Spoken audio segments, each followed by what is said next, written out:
मेरा नाम हमीदा है और मेरी उम्र इस वक्त 90 साल के आसपास है। हाँ, ये सच है कि मैंने एक बहुत लंबी उम्र पाई है। मैंने अपनी ज़िंदगी में बहुत कुछ देखा है और मेरे सामने कई दौर आए और चले गए। मैंने दो दो पीढ़ियों को जवान होते हुए देखा है और उन्हें बूढ़ा होते हुए भी देख रही हूँ। हमारी ज़िंदगी में बहुत सी घटनाएं ऐसी घट जाती हैं जिस पर यकीन करना नामुमकिन सा लगता है। मेरे साथ भी कुछ ऐसी ही अनहोनी घटना घटी थी जिसके बारे में सोचकर इस उम्र के आखिरी पड़ाव में आकर भी जब मैं सोचती हूँ तो मुझे वह वाकया नाकाबिले यकीन लगता है और मेरा दिमाग काम करना बंद कर देता है कि जो कुछ भी मैंने देखा था क्या वह वाकई में सच था या मेरी आंखों का वहम था। पर मैं जानती हूँ कि नहीं, जो कुछ भी मैंने देखा था और जो कुछ भी मेरे साथ घटा था वह मेरा वहम नहीं, हकीकत थी। आज मेरे पास सब कुछ है। मैंने अपनी आधी जिंदगी बहुत गरीबी में गुजारी और आधी जिंदगी बहुत ही ज्यादा ऐशो आराम में भी गुजारी। मैं अपनी उम्र का आखिरी पड़ाव भी अपनी ही शानदार हवेली में गुजार रही हूँ। मेरी देख रेख करने के लिए मेरे पोते और पोतियाँ भी मौजूद हैं और बहुत सारे नौकर चाकर भी मौजूद हैं। आप लोग सोच रहे होंगे कि शायद मैं किसी रईस खानदान से ताल्लुक़ रखती हूँ। नहीं, बिल्कुल नहीं। सच तो ये है कि किसी ज़माने में मैं बहुत ज़्यादा गरीब घराने से ताल्लुक़ रखती थी। हमारे हालात भी कुछ इस तरह थे कि कभी कभी 2 वक्त का खाना भी बहुत ही मुश्किल से मिल पाता था। मेरा जन्म भारत के आज़ाद होने से 25 या 26 साल पहले हुआ था। मेरे पिता बहुत ज़्यादा गरीब थे। वे मजदूरी किया करते थे। बड़ी मुश्किल से हमारे घर का गुजारा चल पाता था और मेरी माँ दाई का काम किया करती थी। उस जमाने में बच्चे ज़्यादातर घरों में ही पैदा होते थे। उस वक्त बड़े बड़े हॉस्पिटल और डॉक्टर भारत में हर जगह नहीं थे। जब मेरी शादी हुई तब ये मुल्क आज़ाद भी नहीं हुआ था और ना ही हिंदुस्तान और पाकिस्तान का बंटवारा हुआ था। मैं पंजाब की रहने वाली थी। बहुत बार ऐसा भी होता था कि जब कभी भी मेरी माँ बीमार होती थी तो मोहल्ले के लोग अपने बच्चों की पैदाइश के दौरान मुझे बुलाकर ले जाते थे। सच तो ये था कि मैंने अपनी माँ की जगह ले ली थी। मोहल्ले वाले और आस पड़ोस के लोगों का मानना था कि मेरे हाथों में एक शिफा है और होता भी कुछ ऐसा ही था। जब भी मैं किसी दर्द से तड़पती हुई औरत के पास जाती, मेरे जाते ही बच्चा तुरंत पैदा हो जाता था। मोहल्ले वाले अक्सर यही कहा करते थे कि ऊपर वाले ने तेरे हाथों में शिफा रखी है और वो मुझे इसके बदले में कुछ पैसे, खाना या कपड़ा देते थे। इस तरह से मेरी माँ को मुझसे बहुत ज़्यादा सहारा मिल गया था। कुछ वक्त के बाद मेरे ही मोहल्ले में एक लड़के से मेरी शादी करा दी गई। मुश्किल से मेरी शादी के कुछ ही महीनों के बाद मेरी माँ चल बसी और उनके गम में मेरे बाबा भी चल बसे। मेरा शौहर भी बहुत ज़्यादा गरीब था। वो भी मजदूरी ही किया करता था। उससे मेरे 2 बच्चे हुए, एक लड़का और एक लड़की। मगर कुदरत को शायद कुछ और ही मंजूर था। कुछ ही सालों के बाद मेरा शौहर भी चल बसा। मुझे याद है उस वक्त मेरी बेटी की उम्र 7 साल थी और मेरे बेटे की उम्र 9 साल थी। मोहल्ले के लोग अभी भी मुझे अपने बच्चों की पैदाइश के दौरान बुलाकर ले जाते थे और इसी से मेरा गुजर बसर चल रहा था। समय का पहिया अपनी रफ्तार से घूम रहा था। किसी न किसी तरह से हमारे घर का गुजारा चल रहा था और कुछ सालों के बाद एक अजीब घटना मेरे साथ हुई। उस वक्त मेरी बेटी की उम्र 16 साल और बेटे की उम्र 19 साल थी। मैं 45 की उम्र तक पहुंच गई थी। मुझे अच्छी तरह से याद है, हिंदुस्तान तब आज़ाद हो चुका था और मुल्क का बंटवारा भी हो चुका था। हुआ था ये कि मैं उस वक्त अपने पड़ोस के घर किसी काम से गई थी और उस वक्त मेरी सहेली अलीशा भी मेरे साथ थी। जिस घर में मैं गई थी वहाँ पर बच्चा होने में अभी कुछ वक्त बाकी था। जब मैं और अलीशा उस घर से बाहर निकले तभी अचानक मेरी नज़र गली में एक बहुत मोटी काली बिल्ली पर गई। वो बहुत धीरे धीरे चलती हुई सड़क पर चल रही थी। मैं उस बिल्ली को बहुत गौर से देखने लगी। मेरे बहुत गौर से देखने पर मेरी सहेली अलीशा ने मुझसे कहा, क्या देख रही है हमीदा? कहीं तू ये तो नहीं सोच रही कि ये बिल्ली रास्ता काट रही है? इस रास्ते से अब घर जाऊं या नहीं? मैं उसकी बात पर हंसने लगी और मैंने हंसते हुए अपनी दोस्त अलीशा की तरफ देखकर कहा, नहीं, मैं इन बातों पर यकीन नहीं करती। भला बिल्ली के रास्ता काटने से किसी का क्या नुकसान हो सकता है? क्या बिल्ली को रास्ते पर चलने का कोई हक नहीं? मैं तो कुछ और देख रही थी।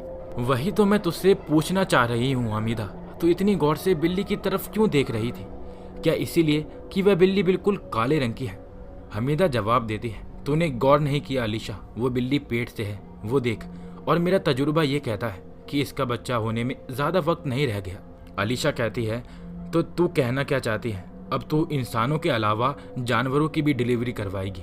मैं अपनी दोस्त अलीशा की बात सुनकर ज़ोर ज़ोर से उस वक्त हंसने लगी। फिर मैंने अपनी दोस्त अलीशा की तरफ देखकर बहुत गंभीर लहजे में कहा, पता नहीं क्यों मुझे इस बिल्ली को देखकर काफ़ी कुछ अपनापन महसूस हो रहा है। कसम से अगर ये बिल्ली मेरी पालतू होती तो मेरी बात का यकीन मान अलीशा, मैं इसकी डिलीवरी अपने हाथों से करवाती। अलीशा बोली, जब तुझे इतना तजुर्बा है तो कम से कम तू फिर मुझे ये बता कि इस बिल्ली के पेट में कितने बच्चे हैं। हालांकि उस वक्त अलीशा ने बहुत ही बेवकूफ़ी वाली बात कही थी, लेकिन मेरे लिए उसकी ये बात बेवकूफ़ी वाली नहीं थी, क्योंकि मैं पूरे मोहल्ले में मशहूर थी, जो औरतों को देखकर बता दिया करती थी कि इसके पेट में एक बच्चा है या दो। अलीशा की बात सुनकर मैं गहरी सोच में डूब गई। सच तो ये था कि वह बिल्ली अभी भी मेरी आंखों के सामने मौजूद थी। और इसी बीच एक और वाकया मेरे साथ हुआ। वह बिल्ली जो रास्ते से दूसरी तरफ जा रही थी, अचानक वह जाते जाते रुक गई और पलटकर मेरी तरफ बहुत गौर से देखने लगी।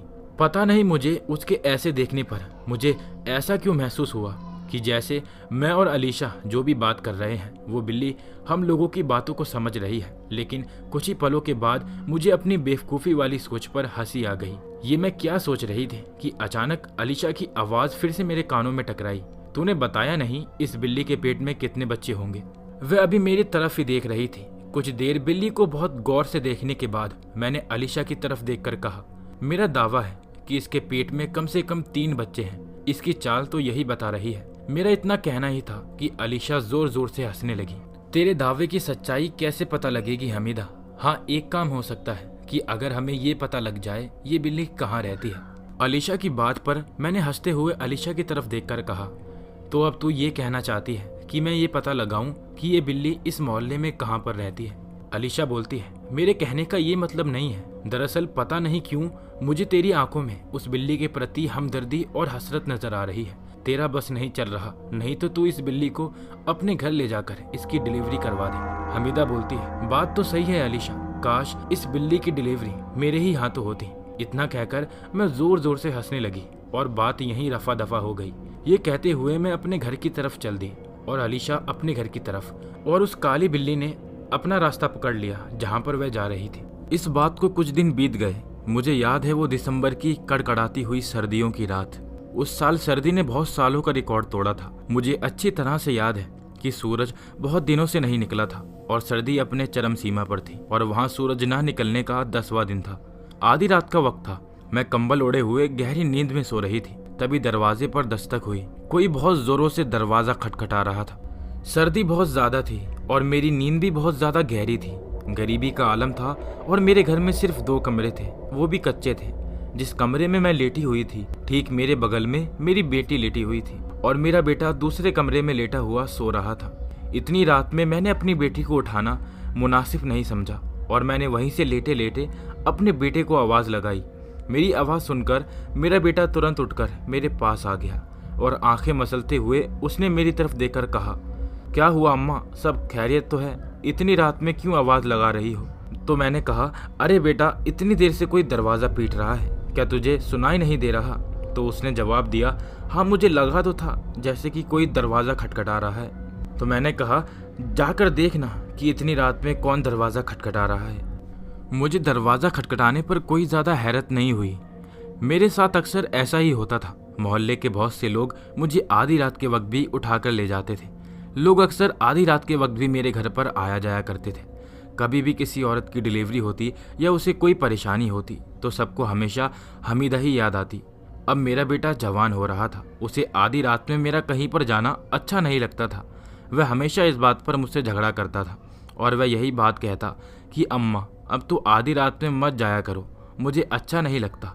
तुम मोहल्ले वालों से साफ साफ कह दो कि मैं आधी रात में नहीं जाऊंगी। अगर तुम्हें काम हो तो हमें दिन में बुला लिया करो। और मैं उसकी बात पर जोर जोर से हंसने लगती और उसे अक्सर कहती, तू अभी नादान है बेटा, औरत की परेशानियों को नहीं समझता।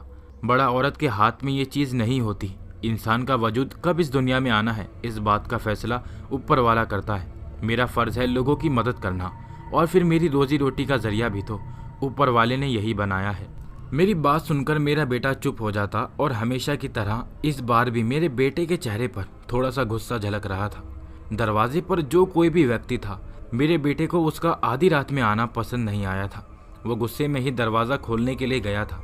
मैं चारपाई पर लेटी हुई अपने बेटे के आने का इंतज़ार करने लगी, मगर जब कुछ देर तक मेरा बेटा नहीं आया तो मुझे फिक्र हो गई। मैं चारपाई से उठकर बैठ गई और कंबल ओढ़कर दरवाजे की तरफ खुद ही चल दी। दरवाजे पर पहुंचकर मैंने देखा कि मेरा बेटा किसी से बहस कर रहा था। मैं अपने बेटे के अल्फाजों को साफ साफ सुन सकती थी। वो बोल रहा था, देखिए मैंने आपसे कहा है ना कि आप सुबह आइए, इस वक्त आधी रात हो चुकी है और सर्दी भी बहुत ज्यादा पड़ रही है और मेरी माँ सो रही है और मैं उन्हें जगाना नहीं चाहता। तो वह व्यक्ति जवाब देता है, देखो नौजवान, तुम मेरी बात समझ नहीं रहे हो, तुम्हारी माँ का मेरे साथ चलना बहुत जरूरी है। इतने में मैं अपने बेटे के पास आकर खड़ी हो गई। मैंने देखा दरवाजे के बाहर एक लंबा चौड़ा नौजवान खड़ा था, जिसका कद कम से कम 6 फीट लंबा होगा और उसके घुंघराले बाल थे। उसकी उम्र ज्यादा से ज्यादा 25 से 26 वर्ष के आसपास होगी और वह सफेद रंग का बारीक कुर्ता पहना हुआ था। मगर मेरे लिए सबसे हैरत की बात यह थी कि इस कपा देने वाली ठंड में उसने कुर्ते के ऊपर स्वेटर वगैरह कुछ भी नहीं पहन रखा था। मेरी निगाह जैसे ही उस नौजवान से मिली तो उस नौजवान ने मेरी तरफ गुस्से के आलम में देखकर कहा, क्या आपका नाम ही हमीदा बेगम है? मैंने उसकी बात पर सर हिला दिया। हाँ, मेरा नाम ही हमीदा बेगम है। क्या ये आपका बेटा है? हाँ, ये मेरा ही बेटा है। तो इसे थोड़ा तमीज सिखाइए। मैं इतनी देर से इससे इल्तिजा भरे लहजे में कह रहा हूँ कि मुझे आपसे मिलना है, मगर ये मुझे आपसे मिलने नहीं दे रहा। मैंने देखा वो नौजवान बोलते बोलते बहुत गुस्से की हालत में आ गया था और ये भी सच था कि उस नौजवान की बात सुनकर मुझे भी अपने बेटे पर बहुत ज़्यादा गुस्सा आ गया और मैंने गुस्से की हालत में अपने बेटे की तरफ देखकर कहा, मैंने तुझसे कितनी बार कहा है कि हर मामले में अपनी टांग मत अड़ाया कर। तेरी समझ में क्यों नहीं आती? कोई आदमी आधी रात को मेरे घर पर आया है तो जरूर कोई ना कोई परेशानी लेकर आया होगा। मुझे गुस्से में देखकर मेरे बेटे ने निगाह नीची कर ली और उसके चेहरे पर फिक्र जाहिर हो गई और उसने फिक्र भरे लहजे में कहा, अम्मा, मैं तो आपकी भलाई के लिए कह रहा था। आधी रात का वक्त है और ये मुझे इस मोहल्ले के भी नहीं लगते। मैंने इनसे जब पूछा कि आप कहाँ से आए हो तो इन्होंने मुझे यही कहा कि मैं बहुत दूर से आया हूँ। अब आप ही बताओ अम्मा, मैं अकेले आपको इनके साथ कैसे जाने दूँ? खुदा न खास्ता कोई ऊंच नीच हो गई तो, कहीं ये डाकू हुए तो। मुझे अपने बेटे की बात सुनकर हंसी आ गई और मैंने उसकी तरफ देखकर कहा, बेटा, हम गरीबों के पास लूटने के लिए आखिर क्या मिलेगा? तो फिक्र मत कर, जा जाकर सो जा। फिर मैंने उस नौजवान की तरफ देखा और कहा, तुम्हारा नाम क्या है? मेरा नाम हारून है अम्मा, और मेरी बीवी इस वक्त दर्द से तड़प रही है। मैंने आपके बारे में बहुत कुछ सुन रखा है। मैंने सुना है कि ऊपर वाले ने आपके हाथ में शिफा रखी है, इसीलिए मैं बहुत दूर से इतनी रात में आपके पास यहाँ मदद के लिए आया हूँ। मेरी बीवी दर्द से बेहाल है। आप बिल्कुल भी फिक्र न करें, मैं आपको अपने साथ ले जाऊंगा और फिर उसके बाद सही सलामत आपको अपने घर तक भिजवा दूंगा। वैसे मैं अपने किसी नौकर को यहाँ भेजता, लेकिन मुझे नौकर का यहाँ पर भेजना सही नहीं लगा। मुझे लगा कि मुझे यहाँ पर खुद आना चाहिए। पता नहीं उस नौजवान की बातों में ऐसा क्या असर था कि मैं चाहकर भी उसे मना नहीं कर सकी। और वैसे भी मेरे दरवाजे पर कोई भी आता था तो मैं उसे कभी मना नहीं करती थी। मैंने उस नौजवान की तरफ देखा और कहा, ठहरो, मैं अभी आती हूँ। उसके बाद मैं अपने घर के अंदर चली गई और मैंने एक मोटा सा कंबल ओढ़ लिया, क्योंकि इस वक्त हवा भी बहुत ज़्यादा तेज थी, और कुछ ज़रूरी सामान अपने झोले में भर लिया, वो सामान जो ज़्यादातर डिलीवरी के लिए इस्तेमाल करती थी। कुछ देर के बाद मैं तैयार होकर बाहर आ गई और मैंने अपने बेटे की तरफ देखकर कहा, दरवाज़ा ठीक से बंद कर देना बेटा, बेटी अकेली है। अगर मुझे आने में सुबह हो जाए या ज़्यादा वक्त हो जाए तब तक तुम घर से बाहर मत जाना। मेरी बात सुनकर मेरे बेटे ने हाँ में सिर हिला दिया और वह चुपचाप घर के अंदर चला गया और उसने दरवाज़ा बंद कर दिया। अब मैंने उस नौजवान की तरफ देखकर कहा, तुम्हारा घर कहाँ है? उस नौजवान ने जवाब दिया, बस इस बस्ती से दूर रेलवे स्टेशन के सामने वाले रास्ते पर ही मेरी बस्ती पड़ती है। मैं उसकी बात सुनकर सोच में पड़ गई। मेरे सोचने के अंदाज पर उस नौजवान ने मेरी तरफ देखकर कहा, क्या हुआ, आप क्या सोच रही हो? मैंने जवाब दिया, यही कि आज तक मैंने तो रेलवे स्टेशन के सामने ऐसी किसी भी बस्ती या मोहल्ले का नाम नहीं सुना। तो नौजवान जवाब देता है, अम्मा, पंजाब बहुत बड़ा है और मैं जिस मोहल्ले में रहता हूँ वो मोहल्ला कोई बहुत ज़्यादा मशहूर नहीं है। मुश्किल से थोड़े बहुत ही परिवार रहते हैं। अब ज़्यादा देर नहीं करनी चाहिए अम्मा, मुझे अपनी बीवी की फिक्र हो रही है, अब जल्दी चलिए। इतना कहकर वह नौजवान सड़क पर चलने लगा और मैं उसके पीछे पीछे चुपचाप चलने लगी। थोड़ी सी देर के बाद मैं अपने मोहल्ले से बहुत ज़्यादा दूर निकल आई। मैं उस नौजवान के पीछे पीछे ही चल रही थी और वो नौजवान तेज तेज कदमों से चल रहा था। मुझे चलते हुए अच्छा खासा वक्त हो गया था। अब मैंने देखा कि मैं जिस बस्ती में रहती थी वह बस्ती भी ख़त्म हो गई थी। रेलवे स्टेशन अब बिल्कुल नज़दीक आ गया था। वो एक छोटा सा रेलवे स्टेशन था, क्योंकि मैं एक गांव की रहने वाली थी और गांव में 50 या 60 साल पहले इसी तरह के रेलवे स्टेशन हुआ करते थे। ये तो आप लोग भी समझ ही सकते होंगे। थोड़ी देर के बाद रेलवे स्टेशन भी पार हो गया और अब उस नौजवान ने अपना रुख एक सुनसान जगह की ओर कर लिया। अब वो नौजवान एक ऐसे रास्ते पर चलने लगा जहां पर दूर दूर तक कोई आबादी का नामो निशान नहीं था। पता नहीं क्यों अब मेरे रोंगटे खड़े होने लगे थे। मैंने महसूस किया कि मुझे चलते हुए अच्छा खासा वक्त हो गया था। चलते हुए मैंने आखिरकार उस नौजवान से पूछ ही लिया, ये कौन सा रास्ता है? यहाँ तो मुझे दूर दूर तक कोई मोहल्ला या बस्ती का नामो निशान नहीं दिखाई दे रहा और ये रास्ता तो जंगल की तरफ जाता है। मेरी बात सुनकर उस नौजवान ने चलते हुए ही जवाब दिया, आप फिक्र न करें अम्मा, बस कुछ ही देर में मेरा घर आ जाएगा। इस बार मुझे उस नौजवान की आवाज में कुछ तब्दीली सी महसूस हुई, मगर मैंने उस वक्त उससे कुछ भी कहना मुनासिब नहीं समझा। सच तो ये था कि चलते चलते अब मेरे पैर जवाब देने लगे थे। मैं कितनी ही दूर आ गई थी मुझे खुद भी नहीं पता था। मैं तो बस उस रास्ते को बहुत गौर से देखती हुई आ रही थी, वो भी ये सोचकर कि कहीं बाद में इस नौजवान ने मुझे मेरे घर तक छोड़ने से इनकार कर दिया तो फिर मैं अकेली कहाँ भटकती फिरूंगी। गरीबी और मजबूरी इंसान से क्या नहीं करवा लेती। चलते चलते सड़क खत्म हो गई थी। अब हम लोग कच्चे रास्ते पर चल रहे थे। मेरी समझ में ये नहीं आ रहा था कि आखिर इस नौजवान का घर कहाँ है। फिर अचानक मेरे अंदर से आवाज आने लगी कि कहीं ऐसा तो नहीं कि मैं किसी गलत जगह पर आ गई हूँ, मैं किसी गलत नौजवान के साथ तो नहीं आ गई। मेरे चेहरे पर डर और चिंता की लकीरें बढ़ती जा रही थी। मैंने उस नौजवान से चलते हुए फिर दोबारा पूछा, आखिर कितनी दूर है तुम्हारा घर? मुझे तो यहाँ पर कोई भी आसपास बस्ती या कोई चिंतक दिखाई नहीं दे रहा। तो वो नौजवान बोलता है, अरे अम्मा सामने देखो, क्या तुम्हें रोशनी नजर नहीं आ रही? जैसे ही उस नौजवान ने मुझे कहा कि अचानक मेरी निगाह एक मैदान की तरफ पड़ी जहाँ पर थोड़े बहुत कच्चे मकान बने हुए थे और उन मकानों के अंदर से लालटेन की रोशनी नजर आ रही थी। मैं हैरत से सब नज़ारे को देखने लगी क्योंकि मुझे याद था कुछ देर पहले जब मैंने सामने की ओर देखा था तो वहाँ पर मुझे सिर्फ एक सपाट मैदान ही नजर आया था। लेकिन मैंने अपने इस ख्याल को अपने दिमाग से झटका दिया, ये सोचकर कि हो सकता है कि पहले मैं ना देख पाई हूँ।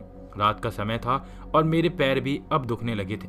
बहरहाल उस रोशनी को देखकर मेरे दिल में ठंडक का एहसास हुआ और जो कुछ भी डर की भावना मेरे अंदर थी वो बहुत कम हो गई।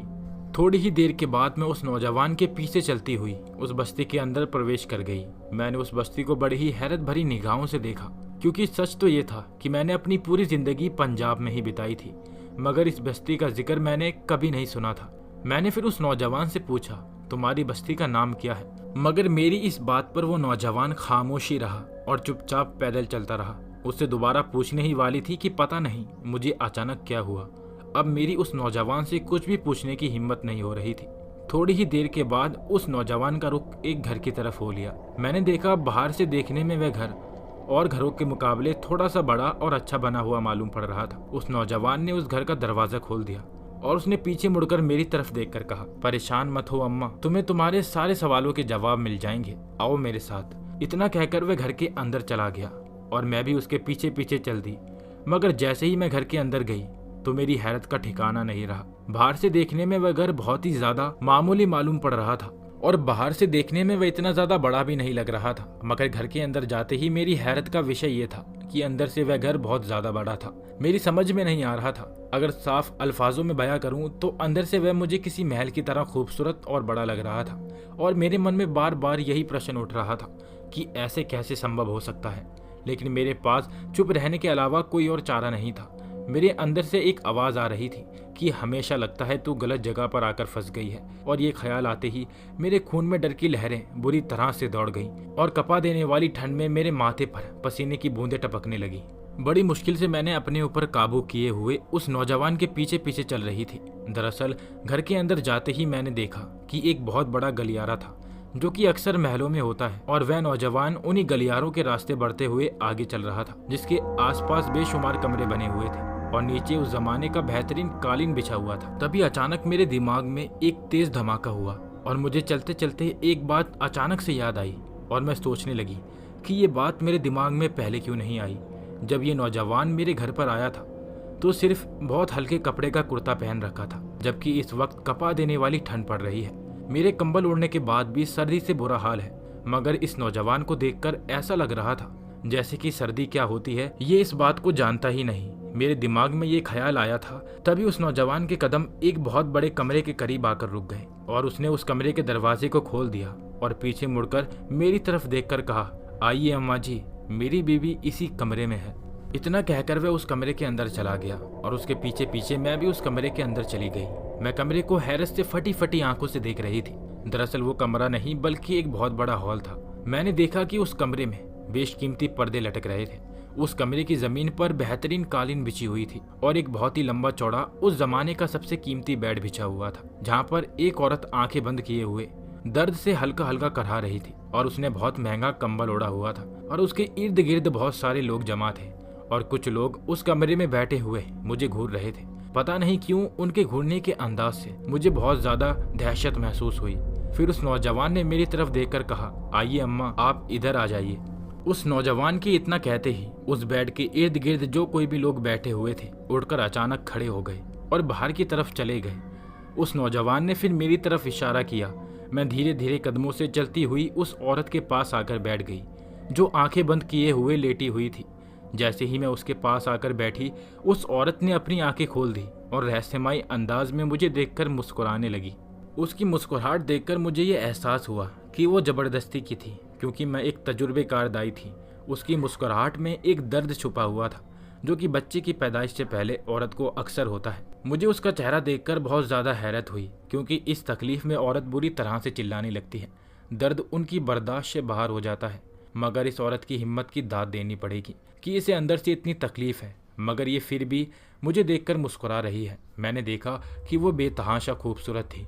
मैं उसकी खूबसूरती बयां नहीं कर सकती, बस अपनी भाषा में इतना समझा सकती हूँ कि इस तरह की खूबसूरती के बारे में मैंने सिर्फ अपने बड़े बुजुर्गों से सुन रखा था कि राजकुमारियाँ इतनी खूबसूरत होती थी। उस औरत को देखकर मुझे एक पल के लिए यही लगा कि जो मेरे अपने बड़े बुजुर्गों से मैं राजकुमारियों की खूबसूरती के चर्चे सुनती थी, वह राजकुमारी इसी औरत की तरह ही होती होगी। मैंने अपने तजुर्बे से यही अंदाज़ा लगा लिया था कि बच्चा पैदा होने में अब कुछ ज़्यादा वक्त बाकी नहीं रह गया। अब मैं अपने काम में मसरूफ़ हो गई और मैंने उसके शौहर की तरफ देखकर कहा, जो कि मुझे यहाँ तक लाया था, कुछ औरतों को छोड़कर सभी लोग इस कमरे से बाहर जाने के लिए कहो। और मैंने उससे कुछ और ज़रूरी सामान मंगवाया।